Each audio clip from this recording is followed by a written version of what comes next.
Anne of the Island, Chapter 41. Love Takes Up the Glass of Time. The final chapter. If you are enjoying this audiobook, please take a moment to like and subscribe so I can continue to make content just like this. I've come up to ask you to go for one of our old-time rambles through September woods and over hills where spices grow this afternoon, said Gilbert, coming suddenly around the porch corner. Suppose we visit Hester Gray's garden. Anne, sitting on the stone step with her lap full of a pale, filmy green stuff, looked up rather blankly. "Oh, I wish I could," she said slowly, "but I really can't, Gilbert. I'm going to Alice Penhallow's wedding this evening, you know. I've got to do something to this dress, and by the time it's finished, I'll have to get ready. I'm so sorry. I'd love to go." "Well, can you go tomorrow afternoon, then?" asked Gilbert, apparently not much disappointed. "Yes, I think so." "In that case, I shall hie me home at once to do something I should otherwise have to do tomorrow. So Alice Penhallow is to be married tonight. 3 weddings for you in one summer, Anne. Phil's, Alice's, and Jane's. I'll never forgive Jane for not inviting me to her wedding." "You really can't blame her when you think of the tremendous Andrews connection who has to be invited. The house could hardly hold them all. I was only bidden by grace of being Jane's old chum, at least on Jane's part. I think Mrs. Harmon's motive for inviting me was to let me see Jane's surpassing gorgeousness." "Is it true that she wore so many diamonds that you couldn't tell where the diamonds left off and Jane began?" Anne laughed. "She certainly wore a good many. What with all the diamonds and white satin and tulle and lace and roses and orange blossoms, prim little Jane was almost lost to sight. But she was very happy, and so was Mr. Inglis, and so was Mrs. Harmon." "Is that the dress you're going to wear tonight?" asked Gilbert, looking down at the fluffs and frills. "Yes, isn't it pretty? And I shall wear starflowers in my hair. The haunted wood is full of them this summer." Gilbert had a sudden vision of Anne, arrayed in a frilly green gown, with the virginal curves of arms and throat slipping out of it, and white stars shining against the coils of her ruddy hair. The vision made him catch his breath, but he turned slightly away. "Well, I'll be up tomorrow. Hope you'll have a nice time tonight." Anne looked after him as he strode away and sighed. Gilbert was friendly, very friendly, far too friendly. He had come quite often to Green Gables after his recovery, and something of their old comradeship had returned. But Anne no longer found it satisfying. The rose of love made the blossom of friendship pale and scentless by contrast. And Anne had again begun to doubt if Gilbert now felt anything for her but friendship. In the common light of common day, her radiant certainty of that rapt morning had faded. She was haunted by a miserable fear that her mistake could never be rectified. It was quite likely that it was Christine whom Gilbert loved after all. Perhaps he was even engaged to her. Anne tried to put all unsettling hopes out of her heart and reconcile herself to a future where work and ambition must take the place of love. She could do good, if not noble, work as a teacher, and the success her little sketches were beginning to meet with in certain editorial sanctums augured well for her budding literary dreams. But Anne picked up her green dress and sighed again. When Gilbert came the next afternoon, he found Anne waiting for him, fresh as the dawn and fair as a star, after all the gaiety of the preceding night. She wore a green dress, not the one she had worn to the wedding, but an old one, which Gilbert had told her at Redmond reception he liked especially.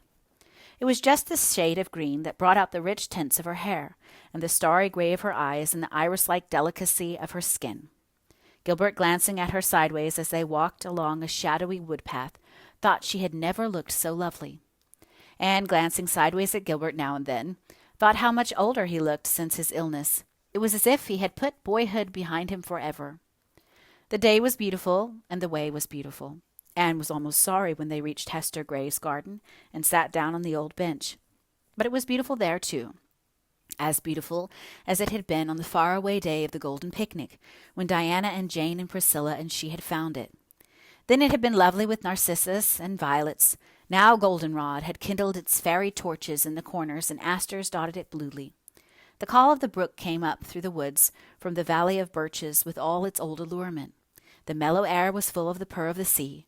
Beyond were fields rimmed by fences, bleached silvery gray in the suns of many summers, and long hills scarfed with the shadows of autumnal clouds. With the blowing of the west wind, old dreams returned. "I think," said Anne softly, "that the land where dreams come true is in the blue haze yonder over that little valley." "Have you any unfulfilled dreams, Anne?" asked Gilbert. Something in his tone, something she had not heard since that miserable evening in the orchard at Patty's Place, made Anne's heart beat wildly, but she made answer lightly. "Of course, everybody has. It wouldn't do for us to have all our dreams fulfilled. We would be as good as dead if we had nothing left to dream about. What a delicious aroma that low-descending sun is extracting from the asters and ferns. I wish we could see perfume as well as smell them. I'm sure they would be very beautiful." Gilbert was not to be thus sidetracked. "I have a dream," he said slowly. "I persist in dreaming it, although it has often seemed to me that it could never come true. I dream of a home with a hearth fire in it, a cat and dog, the footsteps of friends, and you." Anne wanted to speak, but she could find no words. Happiness was breaking over her like a wave. It almost frightened her. "I asked you a question over 2 years ago, Anne. If I ask it again today, will you give me a different answer?" Still Anne could not speak, but she lifted her eyes, shining with all the love rapture of countless generations, and looked into his for a moment. He wanted no other answer. They lingered in the old garden until twilight, sweet as dusk in Eden must have been, crept over it. There was so much to talk over and recall, things said and done and heard and thought and felt and misunderstood. "I thought you loved Christine Stuart," Anne told him, as reproachfully as if she had not given him every reason to suppose that she loved Roy Gardner. Gilbert laughed boyishly. "Christine was engaged to somebody in her own town. I knew it, and she knew I knew it. When her brother graduated, he told me his sister was coming to Kingsport the next winter to take music, and asked me if I would look after her a bit, as she knew no one and would be very lonely. So I did. And then I liked Christine for her own sake. She is one of the nicest girls I've ever known. I knew college gossip credited us with being in love with each other. I didn't care. Nothing mattered much to me for a time there, after you told me you could never love me, Anne. There was nobody else. There never could be anybody else for me but you. I've loved you ever since the day you broke your slate over my head in school." "I don't see how you could keep on loving me when I was such a little fool," said Anne. "Well, I tried to stop," said Gilbert frankly. "Not because I thought you what you call yourself, but because I felt sure there was no chance for me after Gardner came on the scene. But I couldn't, and I can't tell you either what it meant to me these 2 years to believe you were going to marry him, and to be told every week by some busybody that your engagement was on the point of being announced. I believed it until one blessed day when I was sitting up after the fever. I got a letter from Phil Blake, in which she told me there was really nothing between you and Roy and advised me to try again. Well, the doctor was amazed at my rapid recovery after that." Anne laughed, then shivered. "I can never forget that night. I thought you were dying, Gilbert."